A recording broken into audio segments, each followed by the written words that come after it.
Rahasia sukses orang Korea Selatan ternyata berasal dari kemampuannya dalam membaca situasi dan kondisi. Halo semuanya, nama saya Michael. Selamat datang di channel saya, Sikutu Buku.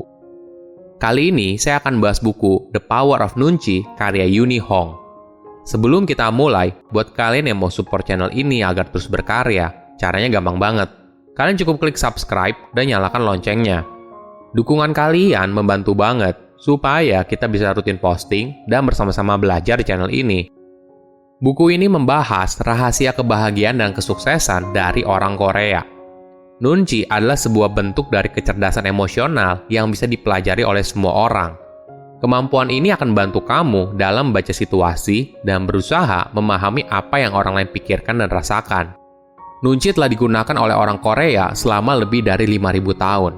Saya merangkumnya menjadi 3 hal penting dari buku ini. Pertama, apa itu Nunchi? Beberapa sumber mengatakan kalau Korea telah diserang 800 kali sepanjang sejarah, kebanyakan oleh China dan Jepang karena lokasinya strategis. Lebih dari 70 tahun yang lalu, setelah Perang Korea, Korea Selatan merupakan salah satu negara termiskin di dunia, bahkan lebih miskin daripada mayoritas negara sub-Sahara di Afrika. Lebih parahnya lagi, Korea Selatan tidak memiliki sumber daya alam sama sekali. Tidak ada minyak, tidak ada tembaga, dan sebagainya. Namun sekarang, Korea Selatan masuk dalam jajaran negara terkaya di dunia dan juga merupakan salah satu negara dengan teknologi yang sangat maju. Korea Selatan merupakan salah satu negara yang memproduksi semikonduktor dan smartphone terbesar di dunia. Apa rahasianya? Ternyata terletak pada Nunchi. Bahkan beberapa orang mengatakan kalau Nunchi adalah bagaimana orang Korea Selatan mampu membaca pikiran orang lain. Tentu saja hal ini terlalu berlebihan. Nunchi adalah soft skill yang bertujuan untuk mengukur pikiran, perasaan, dan kebutuhan orang lain untuk meningkatkan hubungan kalian berdua melalui kepercayaan, harmoni, dan kerjasama yang lebih mendalam. Nunchi adalah bagian dari kehidupan sehari-hari di Korea Selatan dan diajarkan oleh orang tua kepada anaknya. Anak di Korea Selatan mulai belajar soal Nunchi ketika mereka masih sangat muda, bahkan ketika berumur 3 tahun. Biasanya mereka belajar dalam konteks yang negatif. Misalnya gini, jika semua orang berdiri di sebelah kanan saat di eskalator dan anaknya berdiri di sebelah kiri, orang tuanya langsung memarahi anaknya. Kenapa kamu tidak punya Nunchi? Hal ini bisa berarti 2 hal. Satu hal berarti belajar untuk tahu sopan, dan di sisi lain, belajar untuk berbaur dalam lingkungan sekitar. Memiliki Nunchi yang kuat berarti kamu selalu sadar dan memperhatikan kata, situasi, gerak tubuh, ekspresi wajah, dan sebagainya. Ini sangat penting dalam budaya Korea Selatan yang merupakan masyarakat dengan konteks yang tinggi. Berarti, banyak komunikasi tidak berdasarkan pada kata-kata, tetapi pada konteks keseluruhan yang terdiri dari banyak faktor, mulai dari bahasa tubuh, ekspresi wajah, tradisi, siapa yang hadir, dan bahkan siapa yang diam. Di Korea Selatan, apa yang tidak diucapkan sama pentingnya dengan kata-kata yang diucapkan. Dan orang yang memperhatikan hanya kata-kata mendapatkan setengah dari pesan yang ingin disampaikan. Tetapi ini sama sekali tidak berarti kamu hanya membutuhkan Nunchi di Korea Selatan saja. Bahkan di banyak pertemuan yang penting, semakin banyak informasi penting tidak diungkapkan secara gamblang dan jujur. Kalau sudah begitu, kepekaan Nunchimu pasti akan sangat membantu dalam situasi tersebut. Kedua, kenapa Nunchi penting? Apakah kamu pernah penasaran kenapa temanmu sepertinya punya keahlian dalam bergaul dan bisa mencairkan suasana? Atau kenapa rekan kerjamu yang kalau dilihat dari kinerja sebenarnya tidak lebih baik dari kamu, tapi kenapa rekan kerja tersebut lebih sering dapat promosi? Ternyata, benang merah dari orang tersebut adalah soft skill yang disebut sebagai Nunchi. Ini merupakan salah satu keahlian yang bisa membantu kamu dalam kehidupan di masyarakat. Menariknya, orang Korea Selatan tidak berkata kalau kamu punya Nunchi yang bagus, tapi kamu punya Nunchi yang cepat.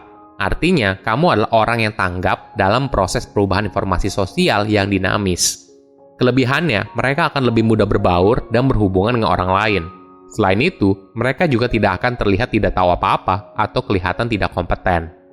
Jika kamu punya Nunchi yang cepat, kamu akan tahu kapan kamu harus bicara, kapan kamu harus diam, dan sebagainya. Intinya, kamu akan berusaha agar tidak menyinggung perasaan orang lain. Menariknya, Nunchi bisa dipelajari. Namun tentu saja, keahlian ini tidak bisa dipelajari dalam semalam. Ini adalah latihan yang harus dijalankan terus-menerus. Ada yang menarik dari sistem edukasi di Korea Selatan. Yun bercerita, saat dia sekolah dulu, murid tidak diberikan kesempatan untuk bertanya di kelas. Guru sengaja memberikan informasi yang kurang jelas kepada murid tentang peralatan apa yang harus dibawa ke sekolah dan di mana ujian akan dilaksanakan. Semua misteri ini bertujuan untuk melatih Nunci sebagai bagian dari pendidikan. Melalui latihan ini, murid dipaksa harus peka dengan sekelilingnya dan tentunya akan membantu mereka di masa depan. Salah satu contohnya yaitu membaca situasi. Misalnya, kamu baru saja masuk di tempat kerja yang baru. Lalu, kamu diundang dalam acara pesta kantor. Ketika kamu berada di sana, kamu melihat beberapa orang berkumpul dan sedang mengobrol. Di tengah percakapan, mereka semua lalu tertawa pada candaan yang sebenarnya tidak lucu. Namun candaan itu dilontarkan oleh seorang wanita yang lebih tua dan kamu tidak pernah lihat dia sebelumnya. Nah, apa yang kamu lakukan? Jika kamu punya nunci yang cepat, maka kamu pasti akan masuk dalam kumpulan tersebut dan ikut tertawa. Setelahnya, kamu akan mencari waktu untuk memperkenalkan dirimu di depan wanita tersebut. Ketiga, latihan nunci dalam kehidupan sehari-hari. Apakah kamu penasaran kenapa rekan kerja kamu yang kerjanya biasa aja tapi bisa cepat dapat promosi? Salah satunya mungkin karena dia memiliki nunci yang cepat. Ini adalah soft skill yang seharusnya kamu pelajari untuk bisa naik ke jenjang jabatan yang lebih tinggi. Kenapa begitu? Karena pada dasarnya, komunikasi di kantor bukanlah komunikasi yang 100% transparan, dan ternyata banyak hal yang tersirat. Oleh karena itu, kamu perlu peka untuk bisa membantu kamu naik jabatan yang lebih tinggi. Misalnya begini, kamu mau minta naik jabatan kepada bosmu, namun kondisi perusahaan lagi sulit. Tentu saja meminta langsung kenaikan gaji adalah hal yang buruk. Ternyata kamu memperhatikan kalau bos kamu sepertinya kewalahan karena banyak proyek yang baru. Bagaimana kalau kamu berinisiatif untuk mengajukan diri, mengambil tanggung jawab yang lebih besar, dan menjadi leader dalam beberapa proyek baru, sehingga beban pekerjaan bos kamu menjadi berkurang. Ini bukan hanya berguna untuk membantu bos kamu. Di sisi lain, dia juga akan melihat kamu sebagai calon untuk naik jabatan yang potensial. Tips sederhana lainnya yaitu dengan melepaskan semua asumsi dan persepsi awal kamu. Dalam menilai seseorang atau situasi yang kamu hadapi, sebaiknya kamu harus melihat hal tersebut apa adanya tanpa memberikan asumsi di awal. Untuk bisa melakukan hal ini, maka kamu harus lebih banyak mendengar daripada berbicara. Ingat, kita punya 2 telinga dan 1 mulut. Artinya, kita harus mendengar 2 kali lebih banyak daripada waktu kita berbicara.